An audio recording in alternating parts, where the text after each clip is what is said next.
This is the Book Legion Podcast, where we review thought-provoking books to give our Legionnaires the knowledge they need to dominate the next level of their life. Thanks for joining me this week on the Book Legion. This is your host, Tyzer Evans. This week, I'm going to be covering the book, Be Your Future Self Now, by Dr. Benjamin Hardy. So this book was actually gifted to me by a good friend of mine, Wayne Mullins, who was on my podcast. He's a marketeer. He wrote a great book himself, Full Circle Marketing. So if you want to go check out Wayne's book, I would encourage you to do so as well. But Wayne sent me this book. This is a nice Christmas gift. So I got it right in between Christmas and New Year's, which was perfect timing because I was headed to Nashville and Gatlinburg, Tennessee with my family. Started the book on Friday, was done on Monday. That's how good the book was. It's about 188 pages. And who Dr. Benjamin Hardy is, he is a psychologist, but he's a leading world's expert in this application of how to be your future self. And so the whole book is broke up into three different sections, three different parts. The first part is threats to your future self. The second part is truths about your future self. And the last part is steps to becoming your future self. And so really the idea about becoming your future self is that a lot of us constantly look in the rearview mirror with having some type of inkling of who we want to be in the future. Or we know kind of who we want to be in the future. We know what goals we want to accomplish in the future, but we year after year, day after day, week after week, continue to live the same life.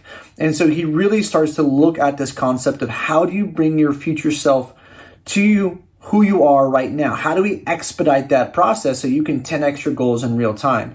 So I was really intrigued with the book. Again, it was something that just popped up. Wayne sent it to me and he said, "Hey man, hope you enjoy." And I picked it up and I was in the middle of a couple others and I read really the first 4 or 5 pages, the intro, and it was on Mr. Beast, the YouTuber.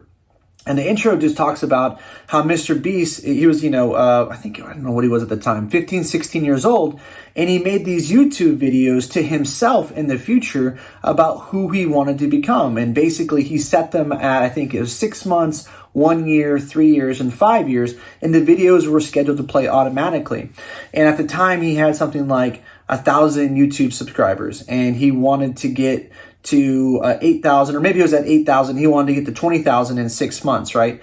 And by him setting that in motion and setting very clear, vivid goals on what he wanted to do, he expedited his goals. And I think that he got to like 50 or 100,000 in that 6 month period, because by putting it out there and putting it in video and thinking clearly about who he wanted to become, he then immediately went to work on to execute on how to get to his future self. And by doing the work to get to who he wanted to be in 6 months, he far exceeded what he had set out to do. And then now, if you're not aware of Mr. Beast, he's the highest paid YouTuber in the world. He's worth 9 figures, and I think he's like 23. So the beginning part of the book, and the reason I share that with you is because it immediately captured me into the book. So what I want to cover with you today is my 3 favorite takeaways from the book. I'm going to cover each one from each one of the sections of the 3 different parts of the book. So the first section, again, is threats to your future self.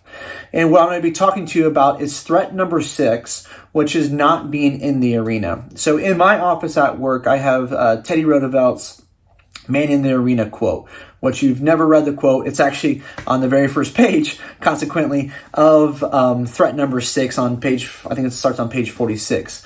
But what he talks about is that most people like to sit on the sidelines because they're worried about criticism of their friends, their family, and people around them, their peers. They're worried about, hey, if I actually play the game that I want to play, getting in the arena, so to speak, that people are going to criticize me. And really what he talks about and Dr. Hardy talks about in this book is that you're going to be criticized anyway, right? You're always going to be criticized.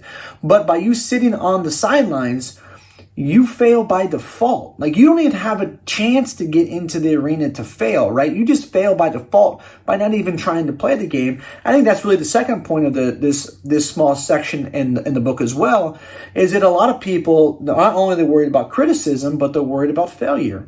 And he goes, well, if you don't get in the arena and play, you already failed. So you might as well get in play. You might as well have people criticize you, but you know what you never will live with is you'll never live with regret. And to me, that's always my biggest fear. There's plenty of things that I failed at, businesses that didn't go the way that I thought that they would, promotions that I thought that I should have had that I didn't get, new opportunities I took that just didn't pan out the way I want because of whatever reasons. But in the back of my mind, at least I always know that, hey, I manned up, I took the risk, I got in the arena. While there are people on the sidelines judging me, judging the actions I took, that's on them. I almost laugh at them like, y'all can judge me, but at least I'm in here, right? And I'm okay with failing inside the arena versus sitting on the sidelines or being in the stands. And so this whole thing is the biggest threat to your future self is not just getting in the game and starting to play. So in part 2, the second thing I'm going to cover is truth number 4, which is the more vivid and detailed your future self, the faster you'll progress. And the book does a great job of talking about a Japanese skateboarder.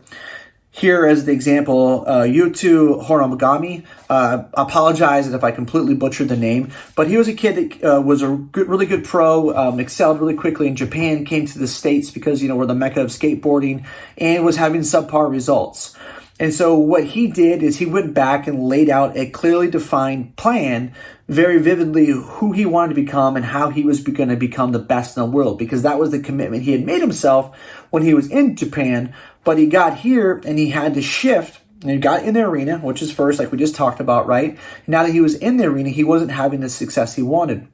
So he started to really get very clear and a vivid plan. So he went back to kind of doing the old Bruce Lee type of tactics of practicing the same kick 10,000 times. That way it becomes automatic, as opposed to practicing 10,000 kicks, all completely different.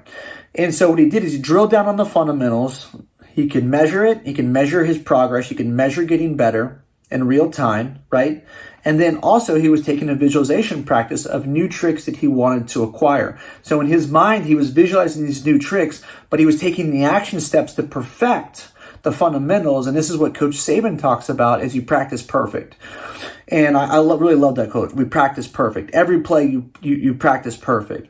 It's not you stop when you get to perfection. You always practice perfect. And this is what the skateboarder was doing. And this is what a lot of people don't do. They don't get clearly defined and detailed on who they want to become, then take the action steps of honing in on those skills to where they just become automatic. So once his fundamentals become undeniable, the basic fundamentals, he was better than everybody else at the basics, as opposed to everybody else doing 10,000 different things and trying to be good at all of them. He became perfect at the basic things, which then allowed him to evolve much faster and become his future self, because then he started doing tricks that he had been visualizing in his mind, new things that no one had ever done before, because he had perfected those fundamentals. So he did succeed in becoming the best in the world. In 2021, he won an Olympic gold medal. And so what I think I really love about this is because a lot of us are in professions that sometimes we get away from holding ourselves accountable, or we think about who we want to become in the future, but we don't clearly define a path on how to become that person. And a lot of times that path is just by doing the basic fundamentals with consistency and precision every single day, because it's monotonous, it's boring, right? It's just like getting in shape. You got to have a clearly defined eating plan. You got to have a clearly defined workout plan. You got to have the clearly defined supplement plan. It's boring.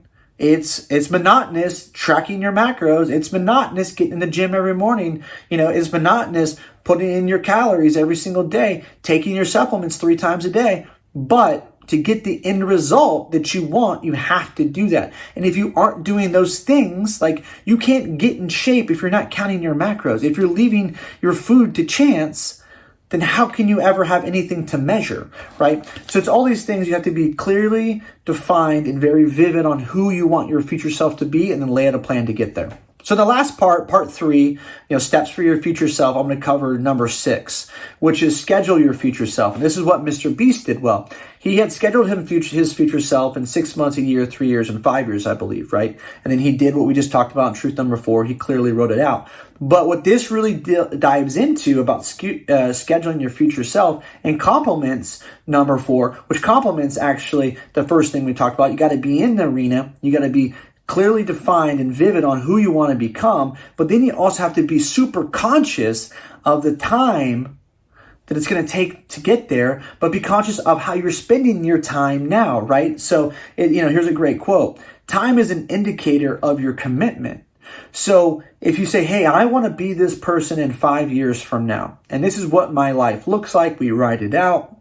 I'm so in the arena now. I've started my business, and I have a roadmap of how I'm going to get there. But my ultimate goal is 5 years down the road. So today I'm going to dick off. I'm not going to make my phone calls. I'm not going to send the emails. Or, I have a clear define of how much weight I want to lose in a year from now. But today's okay if I have a cheat meal. Today I can still get away with having a slice of pizza, right? Well, no, not at all. You have to realize that time is the most precious commodity that we have.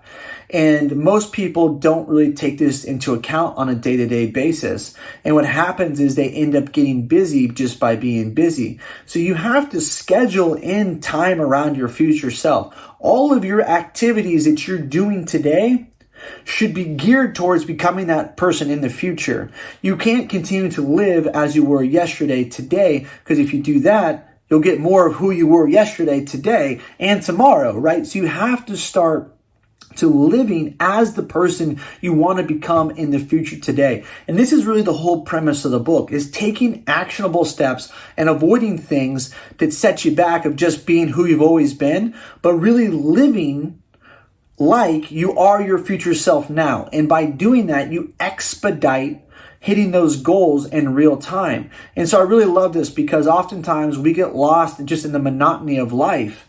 And now it's 6 months down the road in 2023, and you haven't accomplished any of the goals that you set out to become because you weren't conscious of how you were allocating your time every day. You felt busy. You felt like you were doing stuff. You felt like you were being productive, but you weren't being productive, and you weren't scheduling your time around being your future self right now.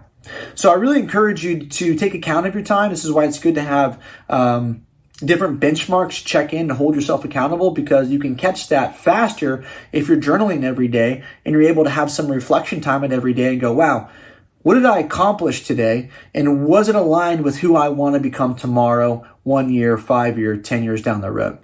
So anyway, I'll tell you, it really was. I might say this a lot on this show. I don't know. Now that we're in 2023, but this was a great book to finish the year with. It was one of the best books I read in 2022. Be Your Future Self Now by Dr. Benjamin Hardy. And I think it's a really well served book to read in the first month of 2023. If you're very focused on drastically shifting your life, moving forward, it's a great book to give you very actionable steps to take today to expedite that process of who you want to become. It's only 188 pages, and I said I knocked it out in 4 days. It was a very entertaining read, a lot of great stories in it, and a very simple read. He's a very good writer. He's also got a good blog out there as well. So I will post the book in the show notes if you guys want to go purchase it. I don't know what the book was because Wayne actually bought it for me, but I'm going to guess it's probably anywhere from about 15 to 20 bucks. So again, think about this. If you just bought a book a month, you bought 12 books for the month, and let's say every book was 20 bucks, man. $240 for an entire year to completely change your life is nothing in the grand scheme of things. So head down, buy these books, because it's the best investment you'll ever make. You are the best investment you'll ever make in your life. So I appreciate you guys watching or listening to the podcast. Please share with 3 or 4 like-minded book lovers, or people maybe that don't even love books. Maybe they love Audible. I read the books, that's why I always show them to you guys. But if you're someone who lives in audiobooks as well, go download it and share this with people that need to get their mind right. People that are having the conversation with you that I want to become something different. I want to feel different. I want to be different. This is the type of information they need to hear. So share the podcast. We'd really appreciate it. Kevin and I would. And again, thank you so much for your support. And we look forward to providing another book review next week.